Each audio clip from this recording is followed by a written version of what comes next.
fundamental use of the history of slavery today also underlies the claim that slavery grew out of racism.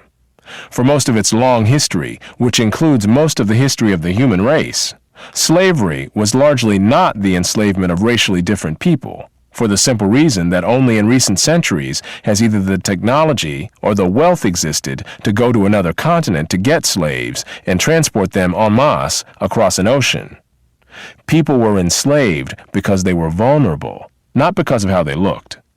The peoples of the Balkans were enslaved by fellow Europeans, as well as by the peoples of the Middle East, for at least 6 centuries before the first African was brought to the Western Hemisphere. Before the modern era, by and large, Europeans enslaved other Europeans, Asians enslaved other Asians, Africans enslaved other Africans, and the indigenous peoples of the Western Hemisphere enslaved other indigenous peoples of the Western Hemisphere. Slavery was not based on race, much less on theories about race. Only relatively late in history did enslavement across racial lines occur on such a scale as to promote an ideology of racism that outlasted the institution of slavery itself. Wherever a separate people were enslaved, they were disdained or despised, whether they were different by country, religion, caste, race, or tribe. In East Africa, the Maasai were feared slave raiders, and other African tribes, either alone or in conjunction with Arabs, enslaved their more vulnerable neighbors. Because slavery played a crucial factor in their economy, it was basically the economic engine of the South. Black codes gave some rights to black people, like the ability to own property, get married, and bring lawsuits to court, but they also had severe restrictions. For example, black individuals were not allowed to testify against white people, serve on juries, or join state militias. The laws also forced black sharecroppers and tenant farmers to sign work contracts yearly with white landowners. If they refused, they could be arrested or hired out. Since they were denied education and fair wages during slavery, they had no choice but to rent land from their former white owners. These renters, known as sharecroppers, had to give a portion of their crops as rent to the landowner. Some former slaves managed to take land from their former masters right after the war ended, but federal troops returned the land to the white landowners soon after. The decade after the Civil War, freed black people fled the South in droves. In this search for true freedom, some of them ended up in Natchez, Mississippi, never to be seen again. Racist terrorism happened on a daily basis. There were disputes over contracts, etiquette, and even the tiniest things. A black person doesn't tip his hat to a white person, and suddenly, people start shooting each other. Organized groups, like the Ku Klux Klan, made life horrible for black people everywhere. Discrimination was rampant. Legal, commercial, social, you name it. Restaurants, hotels, and theaters were segregated. The Southern whites had no intention of seeing black people as human beings. In their eyes, they were just cheap labor. So, many blacks fled. By 1880, thousands of former slaves took part in what experts consider the first major migration of freed black people. But the soldiers from the South had other plans. They were angry and resentful that the people they considered property were now free, and creating refugee camps where former slaves could get an education. But as the war dragged on, the plan was never put into action. The leased plantations were poorly managed and often attacked by Confederate troops. Overnight, the population went up from 10,000 to around 120,000. Some reports indicate that in 1860, Natchez had a population of 6,612 people. That included 4,272 white residents, 2,132 slaves, and 208 free black people. But by 1870, the population had increased to 9,057, with 3,728 white residents and 5,329 black residents. Clearly, the number of black people outnumbered the whites. This raises the question, if around 110,000 to 120,000 black people arrived in Natchez around 1865, where did they all go by 1870? Sadly, many died right there. Unable to deal with the rise in population, the city turned to the troops still lingering from the war to devise a cruel and effective solution. They made a decision to construct a camp for the freed black slaves at Devil's Punch Bowl. The troops designed an enclosed area and didn't allow the black people to leave. All the praises and the honor goes to Yahweh Bahashem, Yahweh Shai Bahashem, Recha HaKodash, and double honors to the elder apostles and elder bishops of Great Millstone. Honors as well to you, brethren, Shalom to you few sisters, and shalom to the hopefully elect. Peace to you. I want to touch in this video right here where a lot of black people, as from the first clip, has been doing a lot of responses and shocked and having issues believing that other people were enslaved. Let me just say that. So it's a shock to them because they were only taught that it was so-called blacks, okay, that's slaves or were slaves. And then the comment board says, see, we're all equal. We all went through the same thing. We're all slaves. Except when you got the white skin, you know, you get a lot of benefits from that. But let me go to the original video, what it was titled. It's titled, Facts About Facts About Slavery Never Mentioned in School. Now, school is not going to mention the correct things anyway. They're not going to tell you true history. So I don't know why this title is this, because as I put in the other clips, there's a lot of things in our slavery that is not even mentioned in school. Right? So before we decide to say, okay, everybody was enslaved, right? Now, when you look at slavery, slavery was a common thing anyway. Even when you go into biblical times, when a nation took down another nation, this man said it has nothing to do with nations, right? And in some cases, you had different nations who enslaved other nations, right? And some, maybe other cases where there was other nations enslaved of different people and cultures. But for the most part, it was national. What this man is not mentioning is just because you almost look like the same people don't make you the same people, right?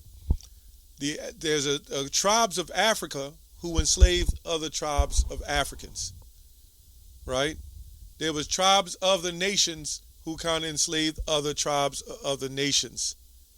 You had Israelites who even had a form of their hand in other Israelites. So, true, you had nations who, all kinds of form of slavery. Even the word woman means servant. So you had forms of servitude. They also went into the Irish, which a lot of them come from the lineage of black people, and this is why certain white people had discrimination against other white people. You got certain Italians who has issues with the Sicilians. So you get the point. No, this man said it wasn't about race. It was just about people in general. Well, it's always an issue with race, but race is not color oriented. You know, that's what he's not saying. You know, so this thing that happened with the biblical Israelites, this is not a common slavery. This is not your everyday normal slavery, but somehow you have a lot of these people are popping up on the internet and saying, what about white slavery? What about this slavery? What about that slavery? Well, everybody's slaves now, you know? But why don't they go into the people who own the world now, how they set their thing up? But you won't hear videos on that. Just to water down the so-called black slavery. And I'm not going to say black slavery because it's not about black, but the Israelites. Right? That's why I wanted to do this video. Jeremiah 8:11. For they have healed the hurt of the daughter of my people slightly, saying peace, peace, when there is no peace. We're the only people on the planet, blacks, Latinos, so-called Native Americans, who have been robbed of a history, spoiled. Jeremiah 17:4, discontinued from an heritage. I just did a video I saw on this channel of World Culture, Black History Culture, where this woman was bred. She was a breeder of 20 children, and she didn't get to see now one of them. You know, every last one of her children was taken away, right? What about those slave ships? The white man didn't want to get on the slave ship because he was dying. You mean to tell me he's not going to have some form of profit in that? Now, granted, our people in Europe and certain parts of the world had some form of power. because it was business. But what this man has done, right? And you know what I mean by this man has done is far beyond slavery. What you did to the children of Israel. The castration, the cutting off of women's, castrating women too, their breast, and the Native Americans chopping their heads off and using them for soccer balls, where you get soccer from, so to speak. The casting the lots, Joel the 3rd chapter. Okay, so it was various other sick and wretched things that this man has done that has spoiled us to the day. Who benefited from it or who suffered from it? So these videos that are made, and then people, the sheeple of YouTube land will watch these videos, and then they'll come up to us and talk about other slaveries, and then we got to scold them in what the real slavery was. And at the end of the day, what happened to the children of Israel is all that mattered, and you know that was a hand of the Lord by the hell that we caught in that slavery. Okay, so Isaiah 42:22. And, you know, this goes back as well. This goes beyond the 1600s. You know, when you go through your history, this goes way back in ancient times. This goes back to the Israelites in several captivities. And we had nations in captivity. You see what I'm saying? So slavery was a common thing back and forth, back and forth. I don't know where he gets that it was strictly not about nations.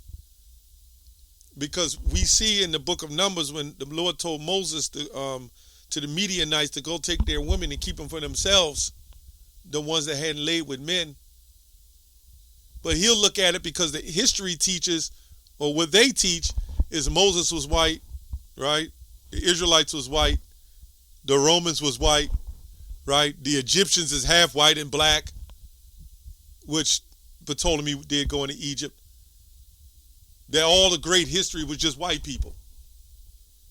This is what they teach.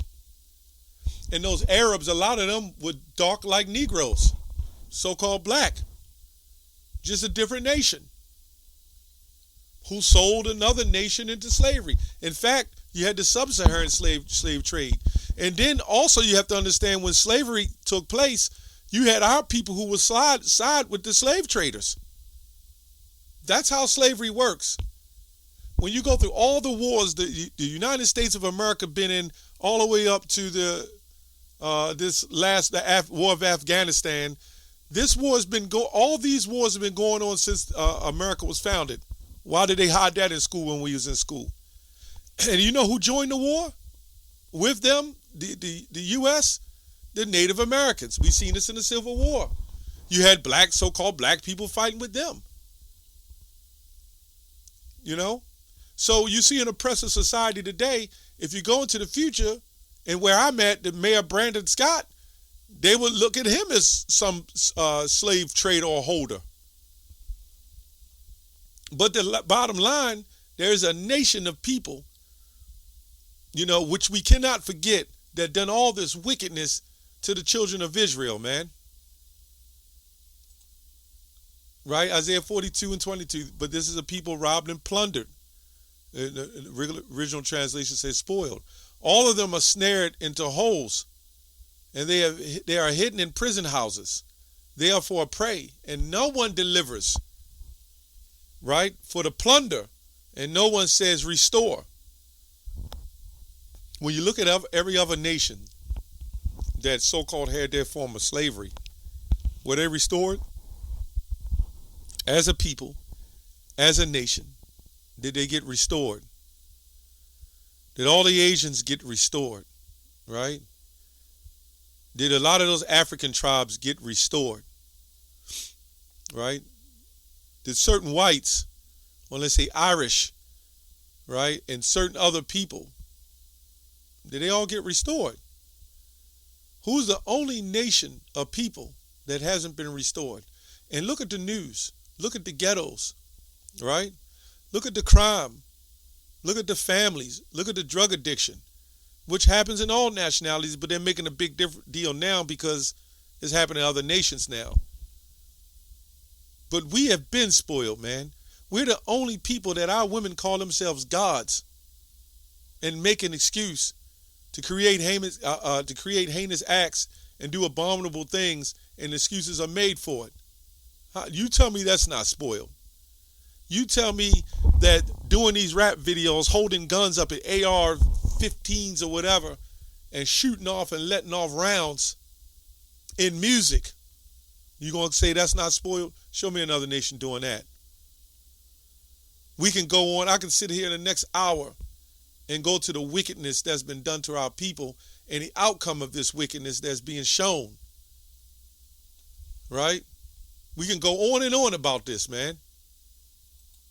See, it's a difference when you have a slavery and you've restored and you brought yourself back and you've healed to some degree. But because of the color of your skin, and it wasn't just about the color of your skin, it's because of who we are, the children of Israel, man. But it shall come to pass, Deuteronomy 20:15, but it shall come to pass, if thou wilt not hearken to the voice of the Lord thy God, to observe and do all his commandments, thy power, and statutes which I command thee this day, that all these curses shall come upon thee and overtake thee. Cursed shalt thou be in the city, cursed shalt thou be in the field. Right? Who does this sound like? Cursed shall be in thy basket store. Now, Deuteronomy 28 goes in different portions of time, and even some repeats. Right? Cursed shall be the fruit of thy body, and the fruit of thy land, and an increase of thy kind, and the flocks of thy sheep. They got the Parent Parenthood set up now, man. When you read these stories of the Bible, and you see how the King Ramses and all that did that to the children of Israel, killed the firstborn son, the pharaohs, and all that, you can see what's happening today. No mercy, man. See, right now, they don't need to set up a battalion and trap black people and just shoot them, Israelites, and shoot them. Oh, they could set up rap videos, put a couple of drugs in the mix, push some media, it's a few dollars, and a few agents, right? Turn the woman against her own husbands, right? And then you'll see a society destroyed. They found a psychological way to destroy us on other levels, right?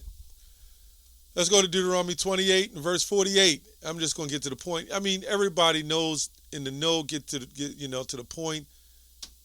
We can put all the tragedies of every other nation of slavery together out of all of history, and it will never compare to what happened in the 1600s.